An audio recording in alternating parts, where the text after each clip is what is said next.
Welcome to another session of Stump the Stars Jewish style. Uh, Seems like it's been quite a long time since we've been together, and thinking back, it has been because we took a break for the first night of Passover.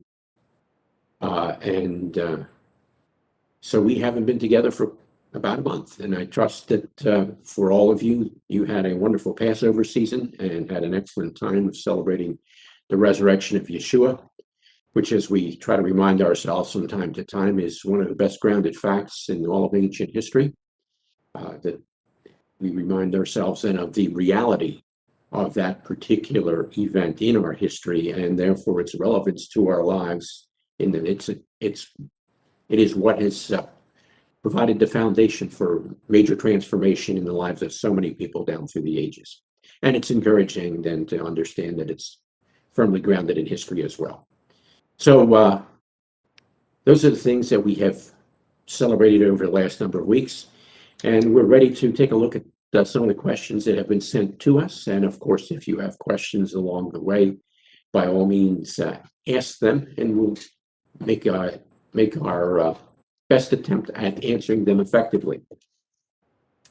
The first question that was sent to us, not necessarily the first sent to us chronologically, but first of the questions that was sent to us that we're going to deal with tonight, goes like this.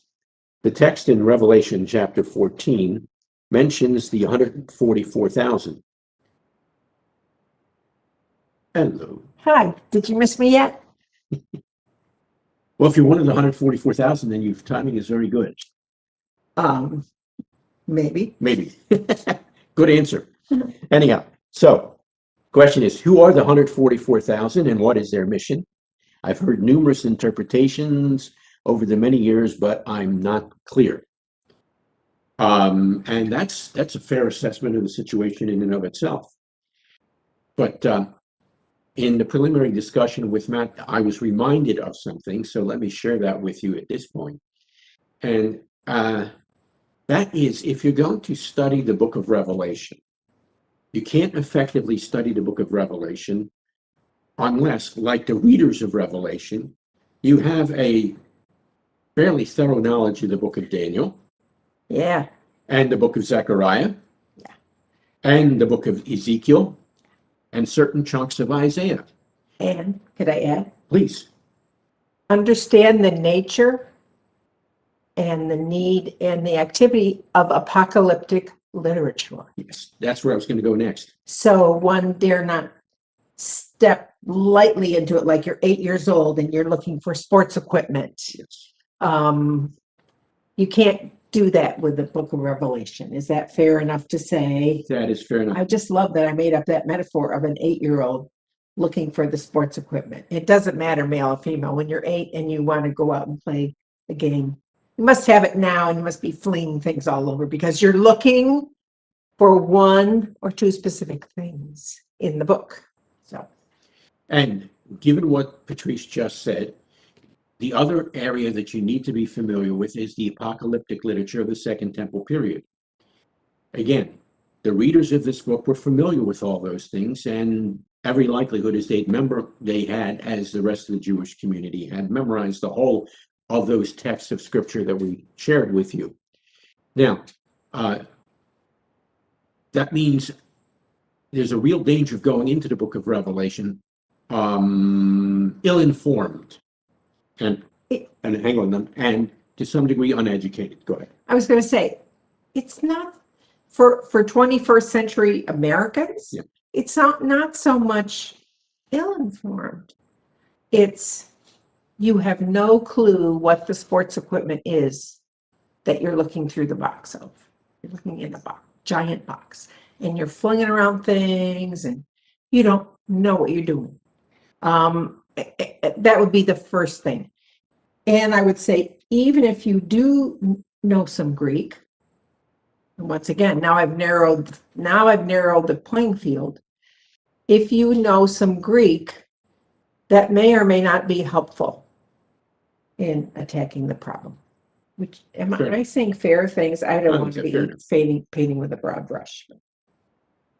Now, just by way of an example from our own synagogue, In the very early years of the synagogue, a group of people, well, at that time, in the early years of the synagogue, we were holding 2 or 3 different Bible studies during the week.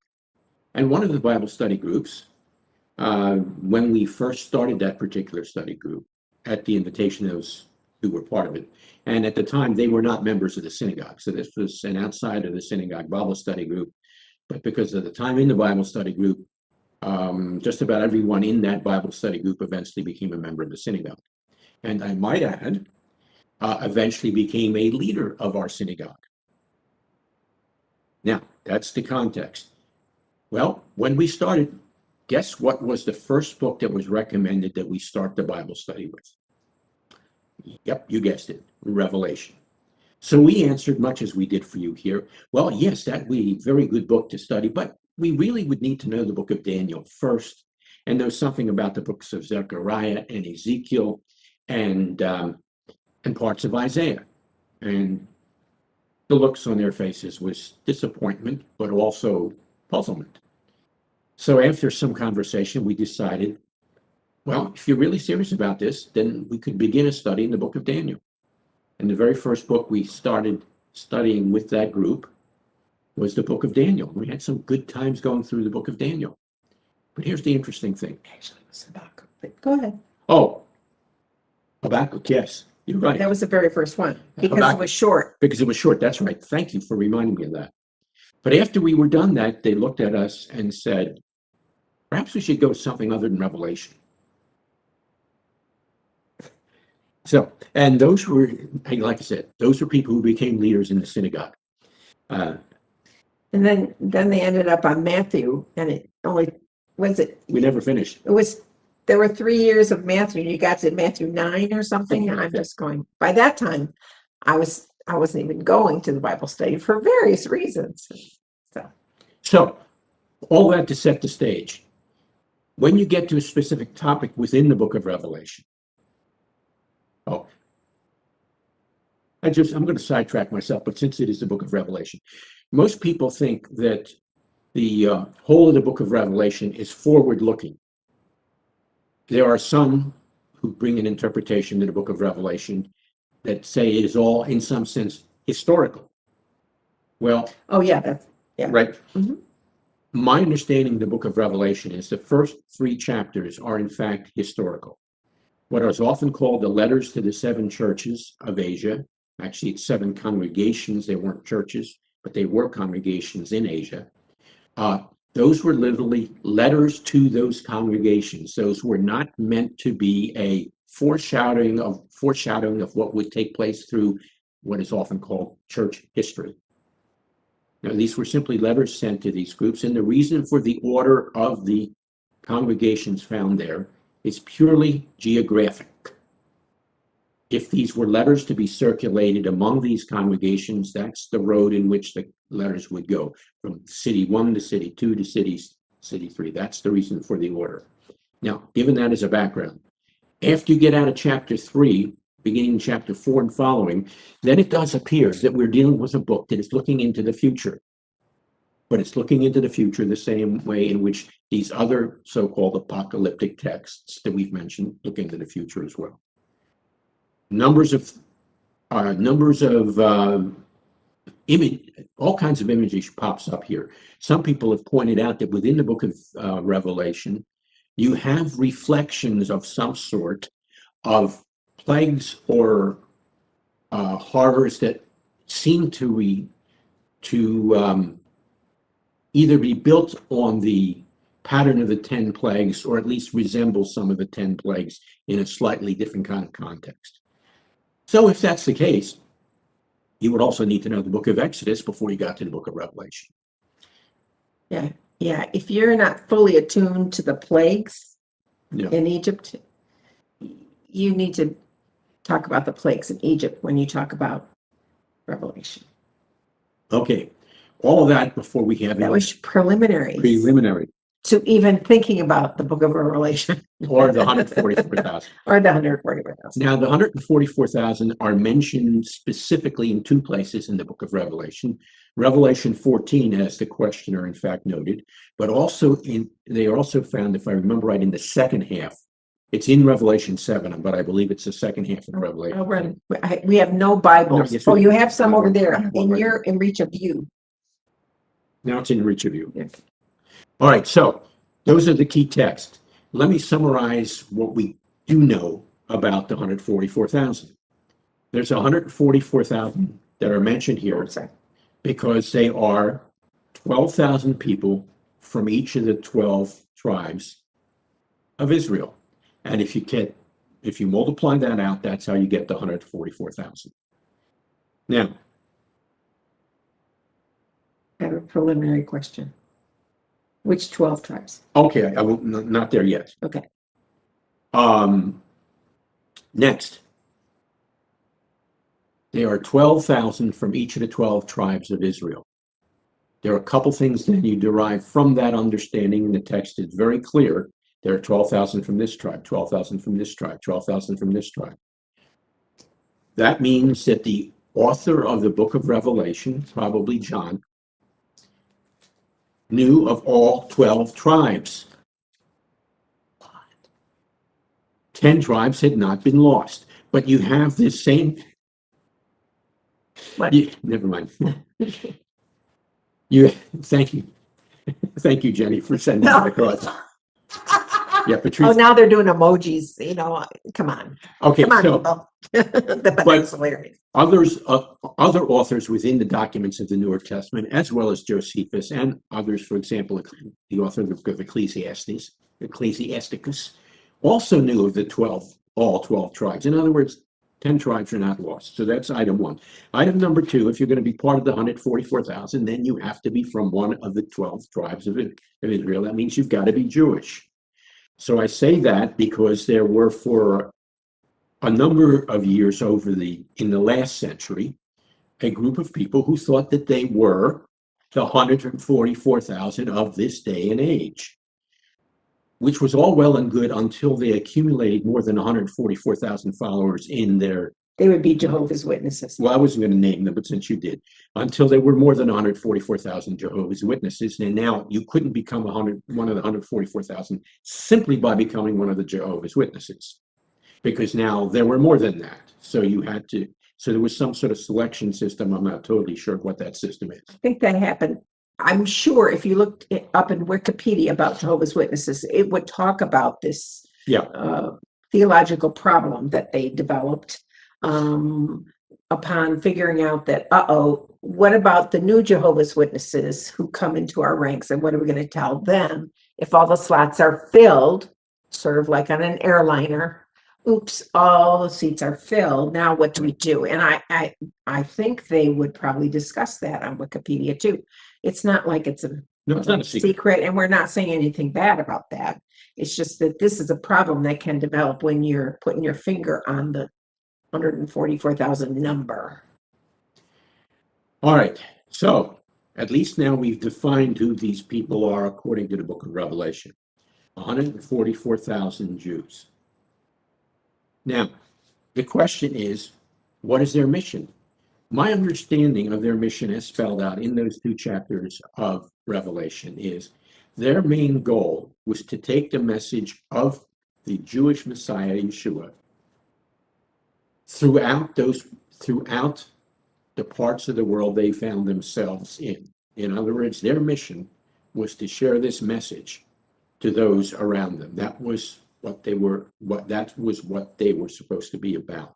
Now, if I read it correctly, although I'm not sure you can make this argument with 100% certainty, it appears that this was, if not their full-time mission, it was pretty close to their full-time mission. That they were involved in that and little more than getting this message out worldwide. Yeah, well, the perception is that they were like evangelists. Yeah, right? Am I misstating this? No, I think that would be, I think That's your common teaching. that would be some modern descriptor for what this ancient text says. But anyhow, they were specifically assigned messengers to get out this specific message about the Jewish Messiah. And according to the book of Revelation, as I recall it, they were very, or pardon me, they will be very successful. And I think, I don't know if there's much more we need to say about that. You would raise the question of which tribes. So part of the problem, just in general, I found that part of the problem when you talk about the 12 tribes and the 10 lost tribes is how they are apportioned by your average person. Because when you think about it, and I didn't create this problem, I'm just the counter. I count them. In various places, you have a different 12 named. So in Revelation, the tribe of Daniel is not named. Well, what does that mean? What can we infer from that? Well, you better start treading lightly when you're inferring from silence. It's never a good basis on which to make an argument. Well, that's not mentioned, so it must be important. Well, that would be the opposite of the way we interpret almost everything in life. It's not mentioned, unless you're watching a murder mystery or doing psychological analysis. Those are different topics. So the tribe of Dan is not mentioned. Usually when you're chatting about the 12 tribes, and sometimes those people who have, I'm going to say, a mild obsession with the 10 lost tribes. There are certain Christians who have a mild obsession with the 10 lost tribes, and that's the way they call them, 10 lost tribes. Mormons also have a tie-in to 10 lost tribes. I'll give you an example. Just like Jehovah's Witnesses use tribal designations and the 144,000, Mormons, when you are welcomed into the Mormon fellowship, I believe either as a convert, I'm not sure when it happens, but if you convert into Mormonism, they will assign you a tribe of Israel, say the Messianic Jews with totally straight faces, and it usually is either Ephraim or Manasseh. And I forget now which one is the more common. I think Ephraim is. Because once again, the Mormons really feel that they are part of, the tribal units of Jews. And if you're a Christian and you feel that you're part of the 144,000, I would say you might want to go to Ancestry DNA. I'm being a little flippant, but when Jewish identification tokens are hoisted into the church and so now that this is the church, these 144,000, I don't know why or how you're doing that. I don't know where you get the comeuppance to do that. It's amazing to me. But these are when you even if you're tiptoeing into the realm of trying to understand Revelation by just the words on the page, you're stepping into these quagmires, which might lead to quicksand pits that you never come out of. That happened. And having said that, I'm very, very grateful to, I don't know if he's a biblical scholar. He's a popular biblical scholar. Back from the 1960s and early 70s, his name was Hal Lindsey. He wrote a worldwide famous book called The Late Great Planet Earth. When I was a new believer in college, we didn't have the book yet. We had the audio tapes. That's what you could get if you want to hear Hal Lindsey. If they didn't play him on the radio, you had to have audio tapes. So we had reel-to-reel audio tapes, and we heard his lectures that were explaining what was going to come out as part of the book, The Late Great Planet Earth. And I am eternally grateful to Hal Lindsey for that. And I know a lot of people my age on the college campus it really helped us in our spiritual walk and got us excited about God and even just religion in general. And so I'm very grateful to him. I think he's still with us. I don't think he has joined the choir eternal yet. I think he's on TV still on Christian stations. You can watch Shell Lindsay once a week. He'd be, technical term, hella old now. I think he must be in his 80s. Yeah, for sure. Yeah. So we knew people who know him. I don't know. Those people are still alive either. It's sort of sad. Anyway, back to the topic. However, I will say that when you actually read the book nowadays, you'll find out that the identification that he made of the Antichrist is all based on the system of communism.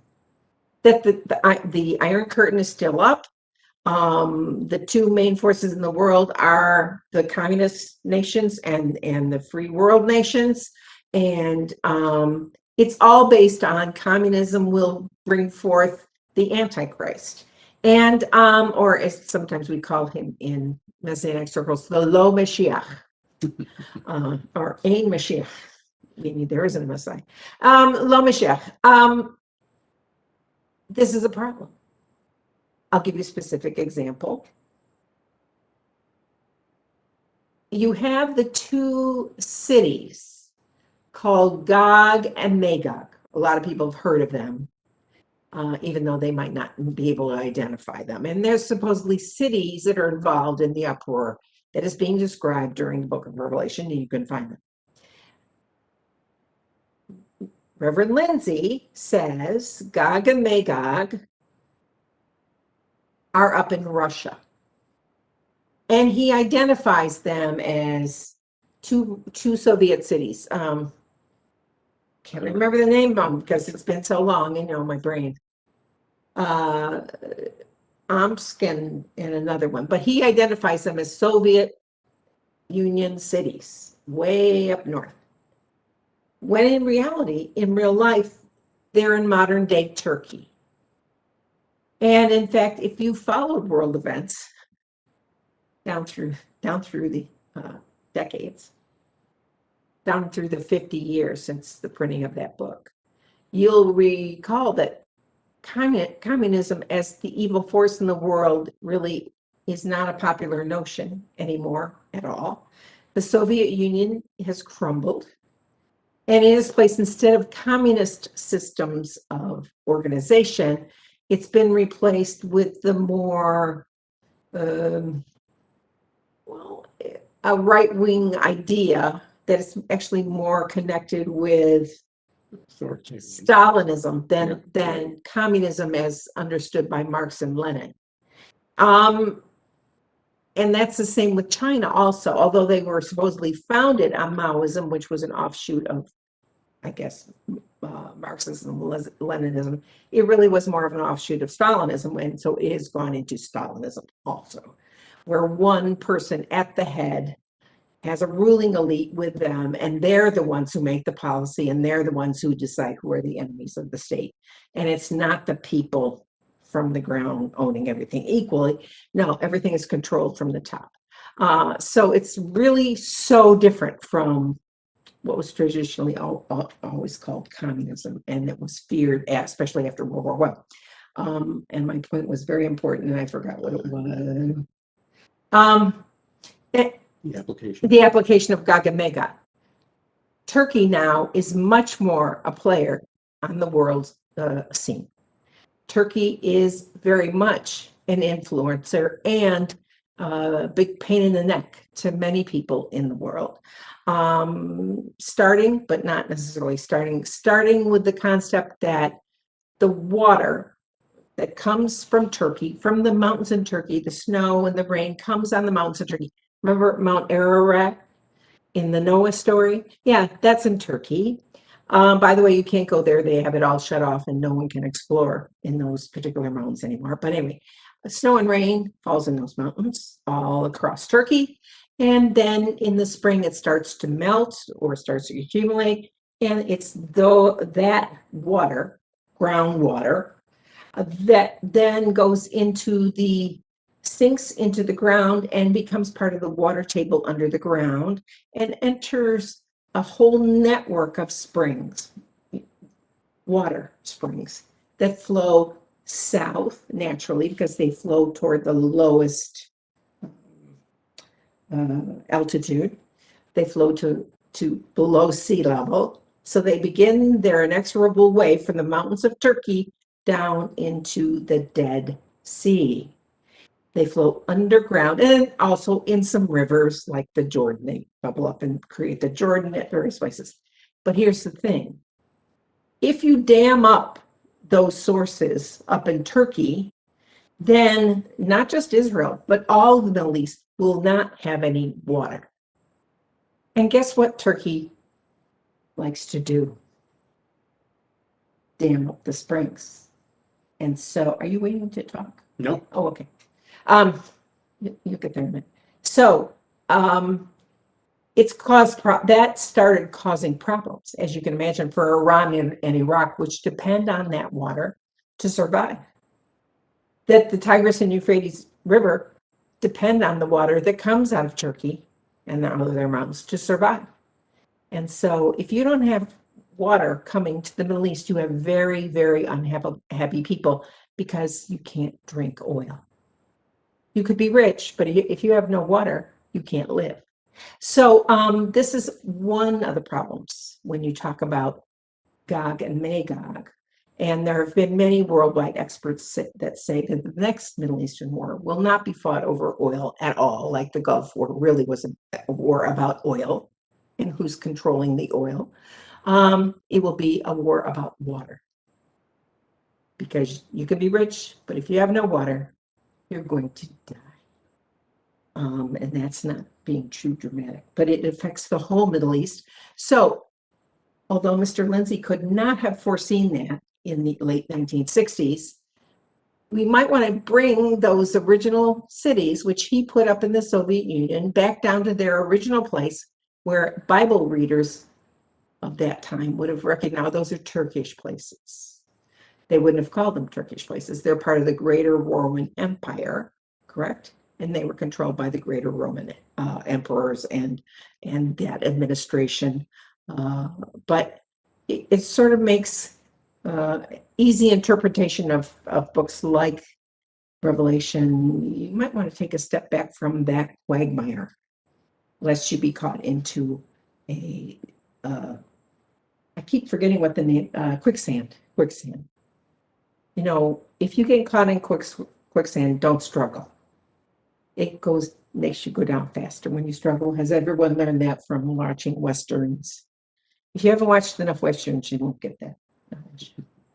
I'm sorry, did I interrupt the point you were making? No. Okay, all right. No, but you were saying something about the listing. Certain tribes are mentioned and others are not. Yeah. So, when you listed 12 tribes, are you including the tribe of Levi? If you are including the tribe of Levi, please be familiar that they did not receive any land. So if you're going to go to a map of Israel and look at the original land allotments of Israel, you're not going to see Levi. They didn't get land. They were not to be farmers. That wasn't to be their job. They were not there. They were going to live off of the donations through the sacrifice system of the other tribes. And sometimes you have to, if you want to get the same 12 tribes in the count, you have to combine Ephraim and Manasseh and make them into what would be the original tribe, which was the tribe of Joseph. But you won't see the tribe of Joseph listed on maps because it was split into two. See how that works? So even though we say that Jacob had 12 sons, and then jokingly at least one daughter, he obviously had more. It's always important to remember there's actually 13 that you can name. There's 13 tribes that you can name. So it depends on where you're looking and why you're counting, and at what time period in history you're counting also. But were you going to mention a little bit about how, because I believe 12 tribes were a question from before that I don't know if we answered. I don't remember if we did or didn't. But what Patricia's just mentioned is something that I had referred to before in courses. as something called Jewish math. 12 equals 13, but that's actually equal to 12 when it comes to the tribes. For that reason, back in the book of, at the end of the book of Genesis, 48, 49, something like that. Joseph presents his sons to Jacob, and Jacob, if you read the text carefully, adopts his two grandsons as his sons. Therefore, Jacob now has 13 sons.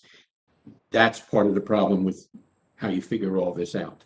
And as Patrice mentioned, of those now 13 sons, 12 got tribal allotments. I'm looking at something on my wall of the 12. Oh, okay. 12 of them got allotments. The 13th Levi was granted certain cities, as well as what Patrice mentioned before. Now, in the Revelation mention, in the specific mention of which tribes they have in mind in the book of Revelation, is in chapter 7, the first paragraph. And in that first paragraph, here's the interesting thing. As Patrice mentioned at the very beginning of our discussion, the tribe of Dan is not mentioned. The tribe of Joseph is mentioned. And do you want to explain what you're holding up instead of just holding up? No, go ahead until you're finished. And Okay, the tribe of Joseph is mentioned, and the tribe of Manasseh is mentioned, which means in this case, the tribe of Ephraim is named under the name of Papa Joseph. It's still the same tribe. Now, why isn't the tribe of Dan mentioned here in the book of Revelation? There's all kinds of interesting discussion on that. In ancient Israeli history, Dan did some things as a tribe that were not so neat, so good. And some people have suggested that the reason for the non-mention of Dan here is as a consequence of the actions of Dan in history. Okay? That doesn't mean that the tribe of Dan was wiped out. No. It's just that in this particular role, the tribe of Dan is not given a specific function. And the tribe of Levi then has that function, even though it has no land to speak of other than certain cities. I hope that's not too confusing, but that all derives again from Jewish math. And so you don't have the tribe of Ephraim mentioned, but it's mentioned under the name of Papa Joseph. So those are the 12 tribes. Those are how they appear in the book of Revelation. From them derived 144,000, and from them derived this wonderful piece of artwork that Patrice is holding up. Yes. So, and this is from Israel. I'm just saying, this is not, okay, it has a lot of reflection off of it. Sorry, dear, you're in the shadow. So what this is you can't, I know you can't see it in great detail, but you can see that if you can count the pictures on it, you can easily count the pictures. You can see 1, 2, 3, 4 down one side, 1, 2, 3, 4 down the other side, and down the middle are 1, 2, 3, 4, 5. And so 8 and 5 are 13. Okay, here's, although they should have 12, so I'm not counting. I'm sideways. I can't count well. Well, there's 12 ones. There's 12. All right. So here's how they figured it out. Now, by the way, the reason why it's not user friendly for you, but you can just see the outline of it, is all the swirling gray lines that you see around it are actually the text of the prophecies about the tribes in Hebrew calligraphy. So these are special pictures that you can get. I love them. You can get in Israel, where they actually take the words of scripture and they form them so that they draw beautiful things. And so it's a thing of mine because, I'm a words person. But here's how they solved that problem of we have 13 names to mention, but only 12 slots. And so here, down here in the middle, perhaps you can see the little red cow. I believe it's an ox. And it's entitled Yosef. So they solve it by smushing Ephraim and Manasseh into one tribe, which they would have been originally the tribe of Joseph, except Joseph, remember, His beautiful twin sons were adopted by his father. So he adopted his grandsons, and therefore their inheritance rights, their right to inherit equally as the big brothers or their uncles, comes from Jacob adopting them as sons, not as grandsons, as sons. By the way, and remember, I'm always going to emphasize this.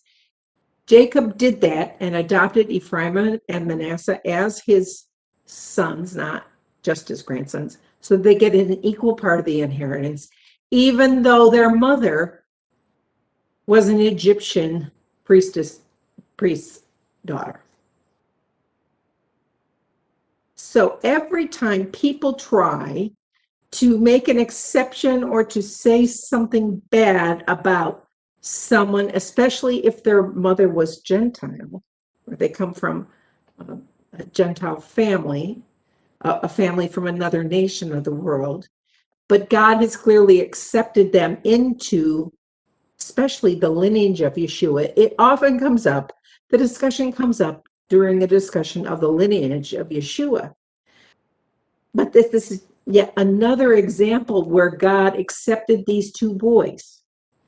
And he would have every right to say, no, they're not Jews. Go away, get out of here. You'll have to go through conversion classes because you're unclean. I'm being facetious, but this is the way sometimes in discussions it's treated within different contexts. And we need to always remember, it's not just Ruth. All along the way, we have had these mixing. It's not a great proportion of mixing, but it is a mixing, and they are accepted. By New Testament times, nobody even brings this topic up anymore because it's clear that they're Jews. All right. So, Yosef. But I thought I love, it's a visual medium. We have to use visuals. That's my opinion. Okay. I'll put it up later. Yeah. Okay. Needs to be dusted. Yeah. Okay, that is a good transition then into this next question. The half tribe of Manasseh. Well, you've already gotten 3/4 of the answer of that. Why were they identified as a half tribe? Why? Because the tribe of Joseph. Remember, if Joseph, once they met up with Joseph was one of the 12 brothers, and he would have inherited his own share. But because of what Jacob did, basically, as a really old guy on his deathbed, in his final home, when he was brought to Egypt, he took Ephraim and Manasseh, who were the twin sons of Joseph, and remember, he did the cross. He crossed the hands. So here are the two adorable toddlers, and then Jacob's going to bless them. He sits them on his lap, and then he crosses his hands because the right hand is going to get the primary or the firstborn rights, and the other kid is going to get the secondborn rights. Not that either one of those positions is too shabby. It's not like, oh my goodness, you got skunked, Manasseh. But Manasseh was the oldest.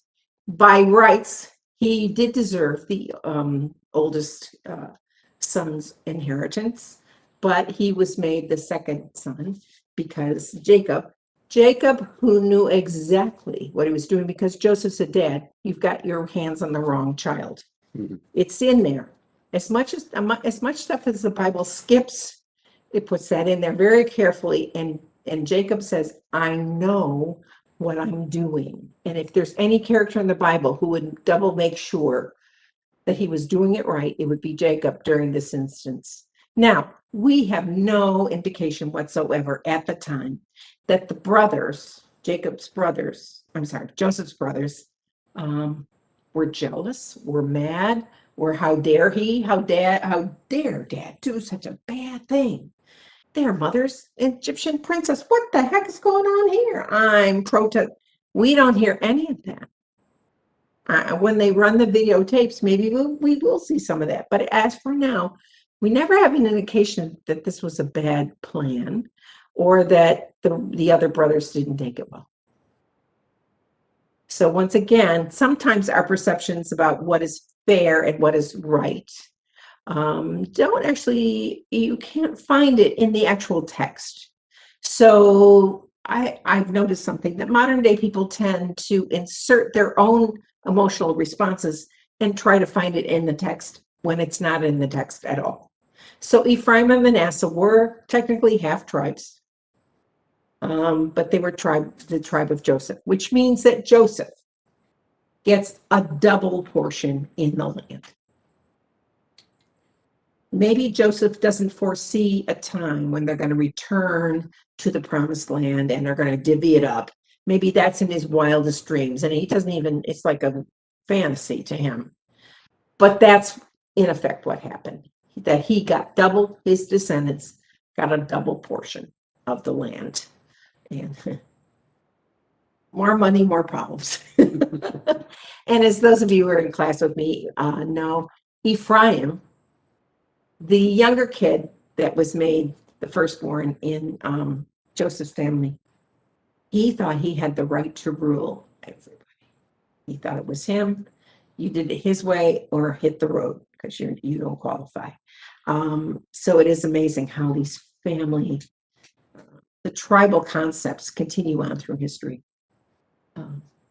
Even more than the Waltons and other big TV families that you can name. The big family from Dallas, the big family in Game of Thrones. I understand, although there's several big families in Game, but you know what I mean.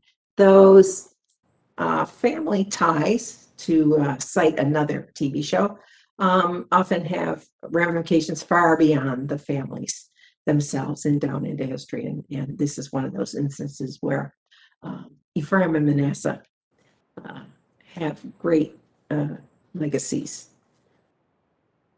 some better than others.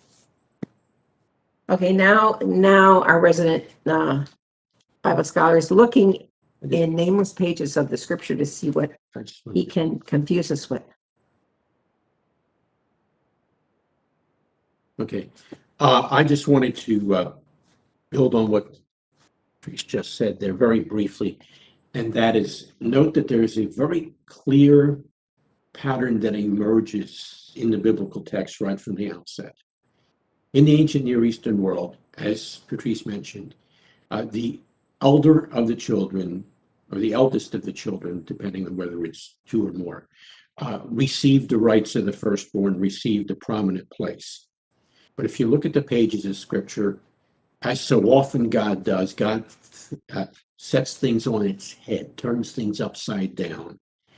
For those of you who are attuned to some modern TV series, you're literally living in the upside down world, but the upside down world in this case is the preferred world. Cain and Abel, who's the one that is the godly son? Not the older, but the younger. When you get to the time of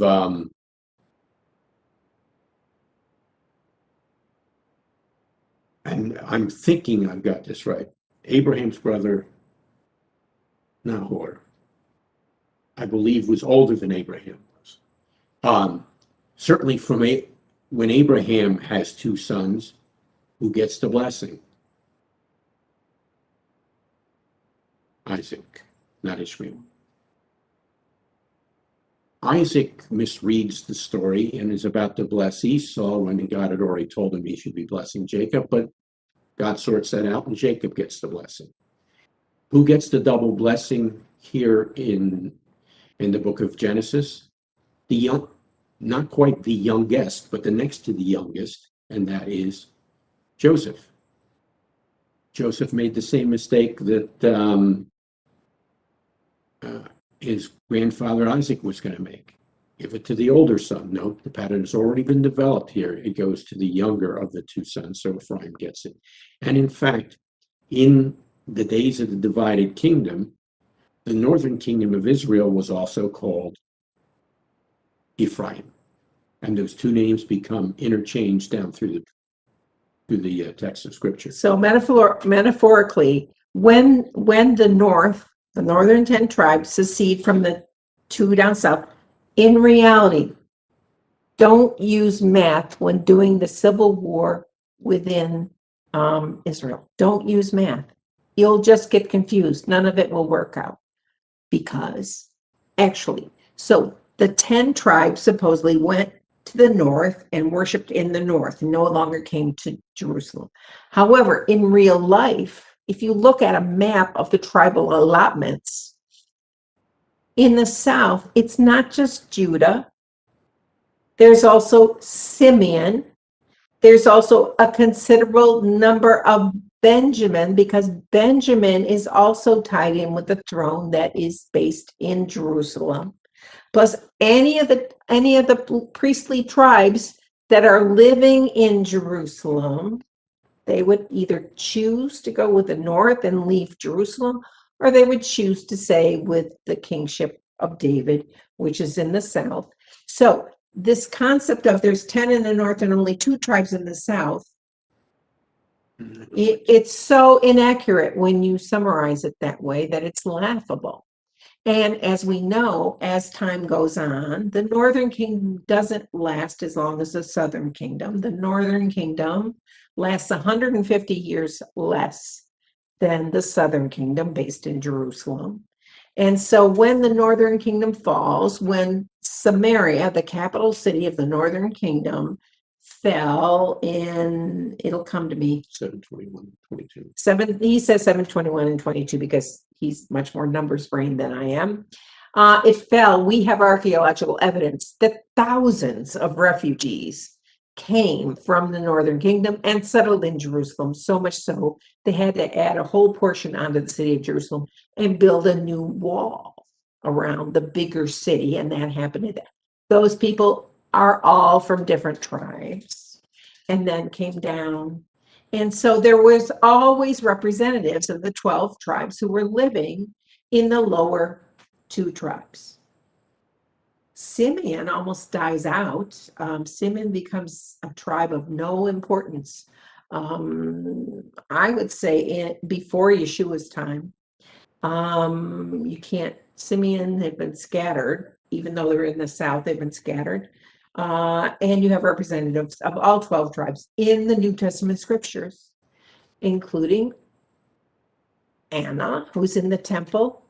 She's from the tribe of Asher, and she certainly knew she was from, it says right there, she's from the tribe. So I guess that's not a lost tribe or a dead tribe. It still exists. She knows it is. And she obviously has family in the region somewhere. So these concepts of there's only the 10 are lost, now we only know 2 for sure. No. It's so untrue and so not historical. Because there is a group who we will not name, because I don't know what they call themselves, but they claim that they're Gentiles, but they're part of the tribe of either Ephraim and Manasseh. And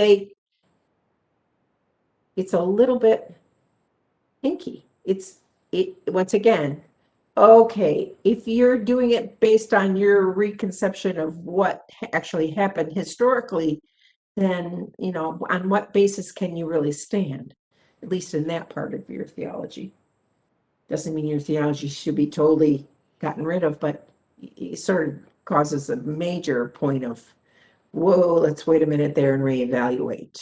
Because this is not a decision that's really made on historical ideas or facts. Now, I'd like to loop this discussion back into the Parsha for this week that Patrice unwrapped a bit for us last night. And here's what I'd like to point out. This idea found throughout Scripture that God is choosing the younger, that God is choosing the young, that God is choosing the younger, while the rest of the Middle Eastern world is choosing the older, is choosing the older, is choosing the older. By the way, in full transparency, I am the oldest child in our family, so I'm speaking against my own interests here. She, on the other hand, is the youngest. I love this theology. I could hear it all day. God is choosing in his own fashion, not as the rest of the world chooses. Okay. God's choosing in his own fashion, not as the rest of the world chooses. That means when we do things, we need to do things God's way, not our way. What was the problem with the story of Nadab and Abihu? They chose not to do it God's way, but they decided instead to do it their own way. And boy, did they get into a heap load of trouble. Well, trouble, actually, they came to a shocking end. And I'm going to presume they learned better. Yes. I presume they will learn what the heck happened to them after they finish, hosing down. So I just wanted to sort of tie our discussion from today into part of the discussion from yesterday in regarding the Parsha, and also as sort of a springboard into this next question, which will have to serve as the last one for tonight, where it deals with an older son compared to a younger son. And the question was Abraham's first son Ishmael covered under the Abrahamic Covenant, or because he was sent away, but still made a great nation, was he not covered? You want to respond to that? Well, it's going to be a tag team effort. Yes, of course. All right. My understanding, and you may have a much more succinct understanding of it because you teach about The covenants. this time period of Abraham and what it meant. But this is my understanding. When Abraham and Sarah, it's part of the crux of the story of Abraham, which begins in earnest with Genesis 12. When Abraham is called to go to this country that he doesn't know about. And he brings his wife and he brings his whole entourage, and including his uncle Lot. And so it's quite a big group. They come from Ur of the Chaldees, so that's down in modern day Iraq. And they come up, going backwards up the Tigris and Euphrates River.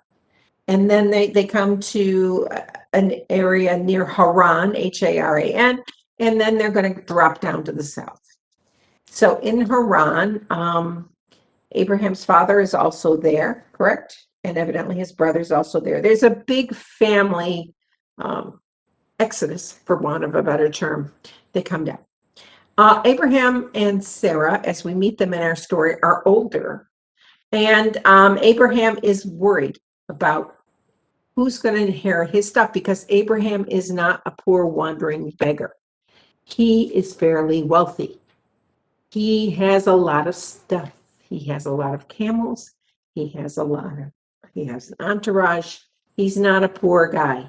This is not the story of, some beggar. He has stuff and he wants it to be taken by somebody and kept to grow. And so he looks around. He has no children. Sarah's too old. He looks around. There was a custom in the Middle East.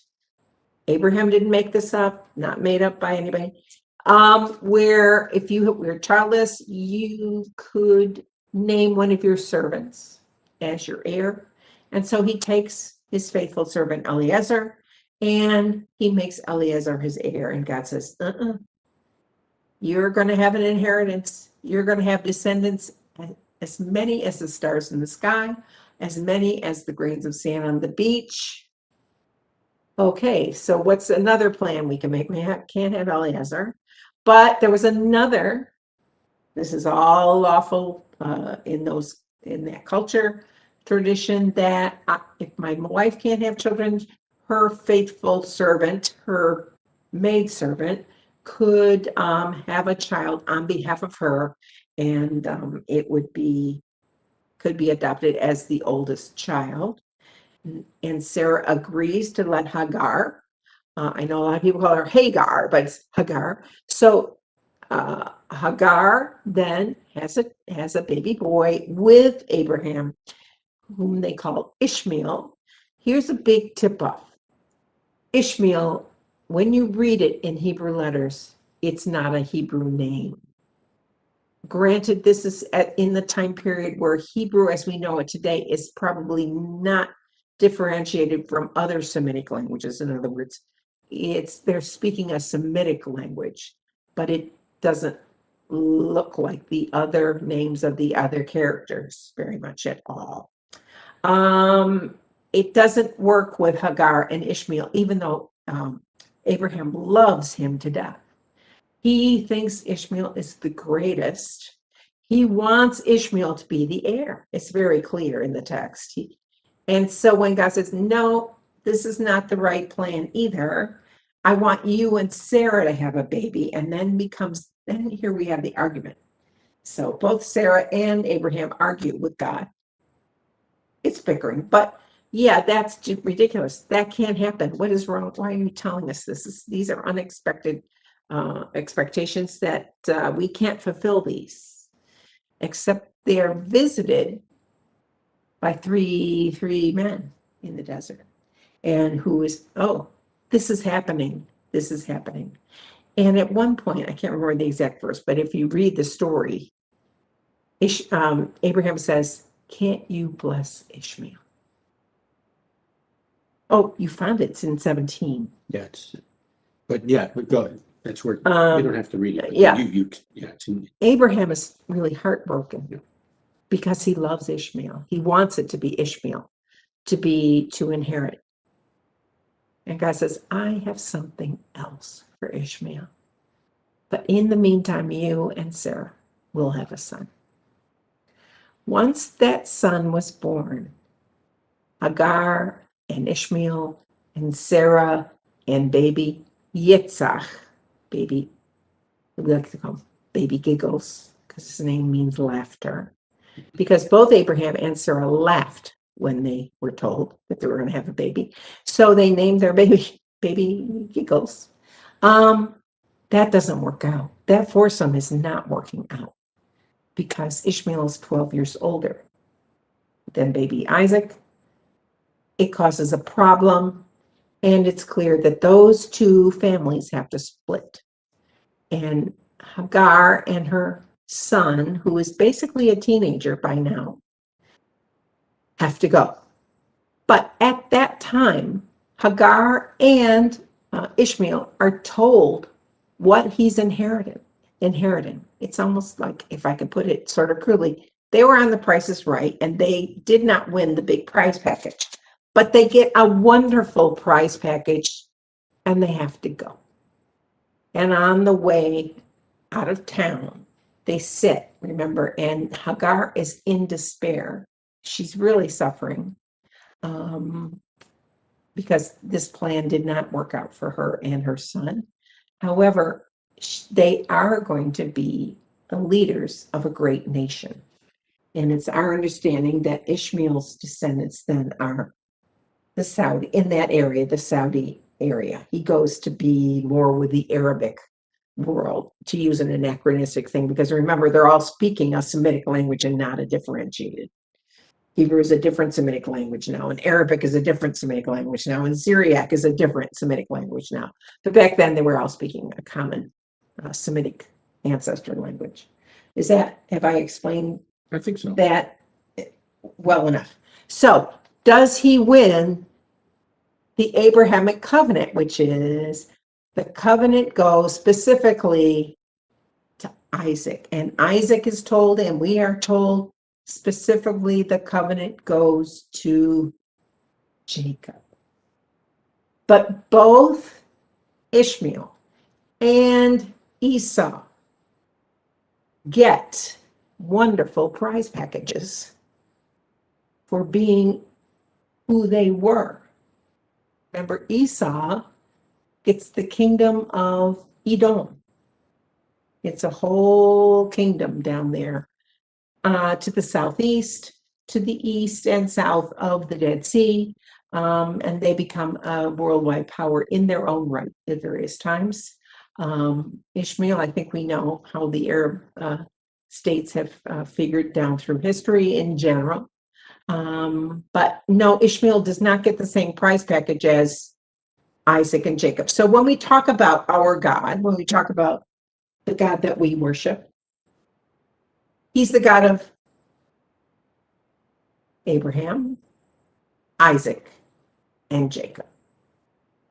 He is or may be also the God of Ishmael and Esau, but not to the same extent. And just to say that you didn't win on The Price is Right does not mean that it was not a thrill and a blessing to beat on The Price is Right, because you still get quite enough blessings on your own. And it's not really, it's, and contradict me on it. And if you want, it's not due to the behavior of that person. It really doesn't have anything to do with Ishmael's character or Esau's character. They just, one can inherit, and so one does inherit, and the other one doesn't. Does that make sense? Am I speaking out of turn? It's God's choice. It's God's choice, and God's ways are not our ways. And that idea of it being God's choice and not necessarily dependent on behavior, although behavior was expected from these people. Mhm. That's mentioned somewhere in the prophets and is quoted again in Romans 9, 10, or 11. I'm not exactly sure which of the texts. Yeah, so as Patrice just said, the covenant that God makes with Abraham, he then specifically passes on through Abraham to Isaac, specifically makes sure that it gets passed on from Isaac to Jacob, and therefore from Jacob to his kids.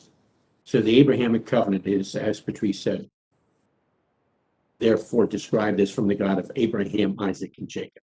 So what happens to Ishmael? Well, Patrice already mentioned it, and it was Genesis chapter 17 that she was talking about.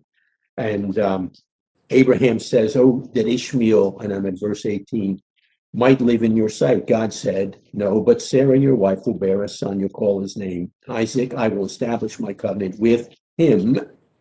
As for Ishmael, I have heard you. Behold, I will bless him and make him fruitful and multiply him exceedingly. He will be the father of 12 princes. Did you catch that? Just like Jacob was the father of 12 princes, so to speak, Ishmael is the father of 12 princes. I will make him a great nation, but I will establish my covenant with Isaac.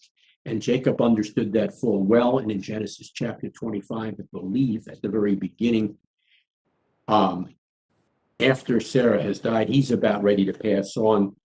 He has by the way, he does marry another wife and has kids through them, sends off those kids. We already know Ishmael's already been sent off so as to make sure, the text says, that Isaac gets what he's supposed to inherit. And so, and you'll notice that these words in Genesis 17 talk about extensive stuff, extensive blessing that's going to come to Ishmael.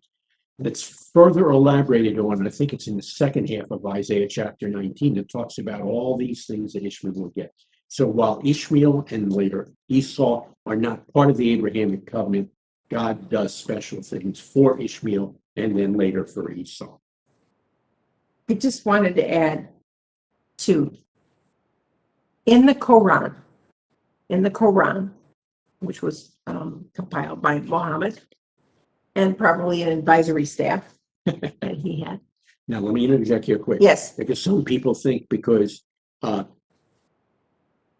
this is an ancient religion that it goes back to the time of Judaism, Muhammad and the Quran are the year, give it a rough year, 600 AD AD or CE. Or CE. Pick whichever one. 600. So 600 years after Yeshua. Okay, you're up. And Muhammad knew about Christianity and he knew about Judaism. He had seen both of them. He had seen and talked. Maybe they were wacky people who were Christians and Jews, but he knew about those religions. It wasn't like he had nothing else to do. In the Quran, guess who inherits Abraham's kingdom and Abraham's legacy? It's Ishmael. And then history is rewritten in the Quran for Muslims. And as I jokingly like to say to my classes, this is why there's no world peace. This is why. Ishmael inherit. Remember all those things we know to be true about Isaac and Jacob? No. It's all about Ishmael, and then follows down Ishmael's line, and they indeed feel that they are the true inheritors of Abraham, and they feel that they are the true children of Abraham. So it's part of the theological underpinnings in Islam. Everybody needs to understand that. That doesn't mean you make fun of it. It doesn't mean that you try to argue with it. It's just the way it's presented. And you can see that's a very, very big difference. It's a very big difference between what is taught in the Bible and what is taught in the Quran. I'm just leaving that there. But it does, these theological matters, oh, who cares who believes in what? We all believe in the same God. Okay, it's complicated. It's really, really complicated. It's complicated at the primary text for your religion level. That's where it gets complicated. When you're reading the primary text that tells you what you should be believing, it's a problem. So that's why there's no world peace. And until that kind of situation can be even discussed as a topic, it's going to continue to be no world peace. And we always say, sort of as a matter of faith, when the Messiah comes, he will explain everything. Sort it out. Only, he'll sort it out. Only if people are willing to listen. Correct? Only if people are willing to listen to Yeshua. And that brings us again, full stop back or full circle back to the text, Parsha.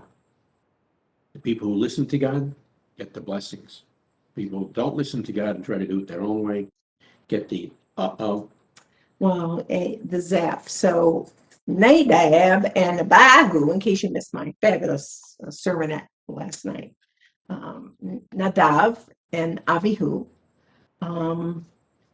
tried to present to God, or at least tried to show people that they were presenting something wonderful to God, but it was not approved by God. And so they literally went up in a puff of smoke in front of friends, family, etc., the nation. And should we each be afraid of that? Well, to the extent where we try to pony up something on our own and present it to God,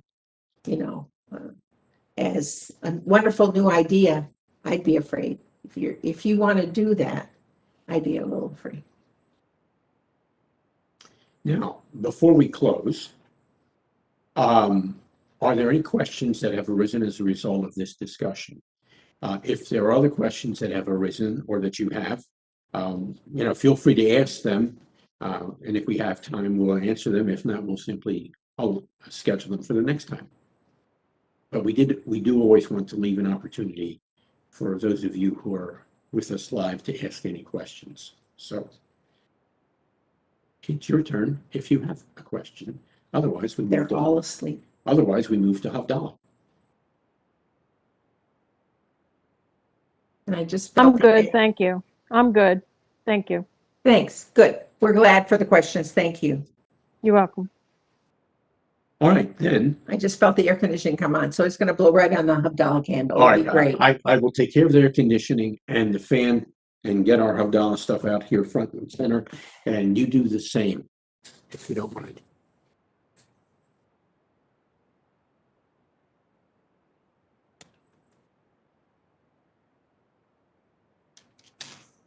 Just when it was starting to feel good in here, too.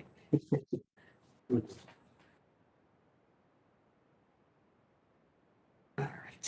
All right.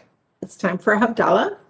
Havdalah marks the shift between Shabbat and the regular old days of the week. So on Shabbat, now I see it's totally dark outside. And so it is time to say, have a good week to Shabbat and to the people.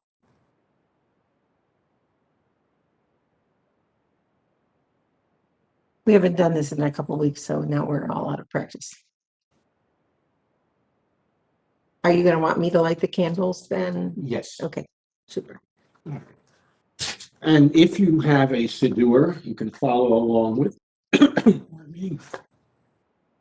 You can follow along with us on page 179.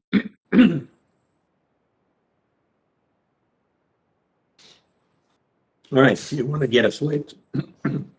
Shall we get lit here? Many people are just roaring with laughter right now.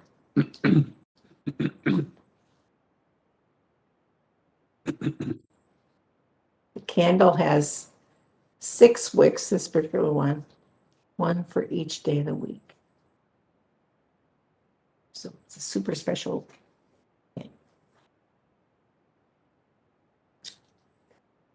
Behold, God is my salvation. I will trust and will not be afraid. For the Lord my God is my strength and my song. He also has become my salvation. For the Lord my God is my strength and my song.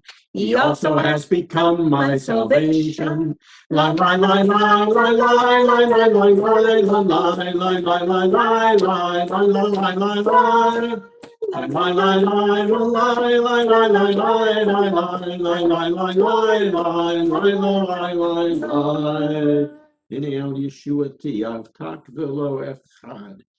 Behold, God is my salvation. I will trust and will not be afraid. For God, the Lord, is my strength and song, and he has become my salvation. He has become my Yeshua. Therefore, with joy will we draw water out of the wells of salvation. Salvation belongs to the Lord. Your blessing be upon your people. The Lord of hosts is with us. The God of Jacob is our refuge. In the past, the Jews had light and joy, gladness and honor, so be it with us. I will lift up the cup of salvation and call upon the name of the Lord. Baruch atah Adonai Eloheinu melech haolam, borei peri hagafen. Amen. We say thank you for the wine, but we're not yet ready to drink it. What we're ready to do is first of all smell the spices from the spice box, to smell the aroma of Shabbat, and then to distinguish between light and darkness, not till after the blessing. Distinguish between the light and the darkness by looking at the light between the cracks in our hands. But first of all, we say thank you to God for the spices and for the light. Baruch atah Adonai. No, lie. I'm sorry. Let's start with the lie.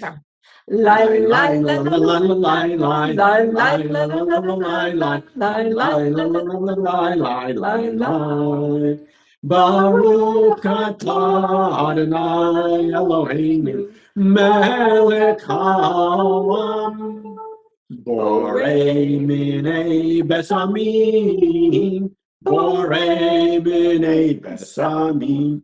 Amen.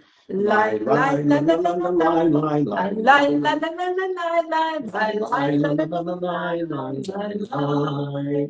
Baruch atah Adonai Eloheinu melech haolam, borei me'orei ha'esh, borei me'orei ha'esh. Amen. Lie, lie, la, la, la, la, lie, lie, lie, lie, la, la, la, la, lie, lie, lie, lie, la, la, la, lie, lie, lie. And the English, deserving of praise are you, Lord our God. You're the ruler of the universe who creates various kinds of spices and the sweetness of Shabbat. Deserving of praise are you, O Lord our God, ruler of the universe who creates the light of the fire and who will light up the world in the Messianic age, the time of eternal Shabbat. Blessed are you, O Lord, or deserving of praise are you, O Lord our God. You are the ruler of the universe who makes a distinction between holy and common, between light and darkness, between Israel and the nations, and between the seventh day and the 6 other days of the week. Baruch atah Adonai hamavdil bein kodesh lecho. Deserving of praise are you, O Lord. You distinguish between what is holy and common. And now we drink the wine. And you leave some to extinguish the candle thereafter. I got it. I got it. I'm good. Okay, well, I was gonna give you the one to drink.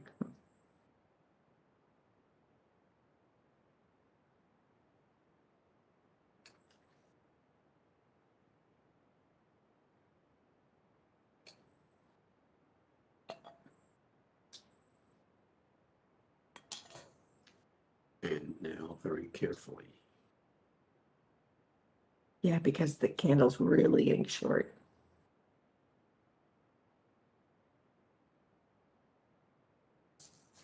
Shabbat shalom. Bye-bye, Bye-bye, Shabbat. Shavua Tov, rather. Shavua Tov. And we say Shavua Tov. But Have a good week. since this looks forward to the time of eternal Shabbat coming in the future, it's also time to anticipate that future, which is brought in by Elijah the prophet.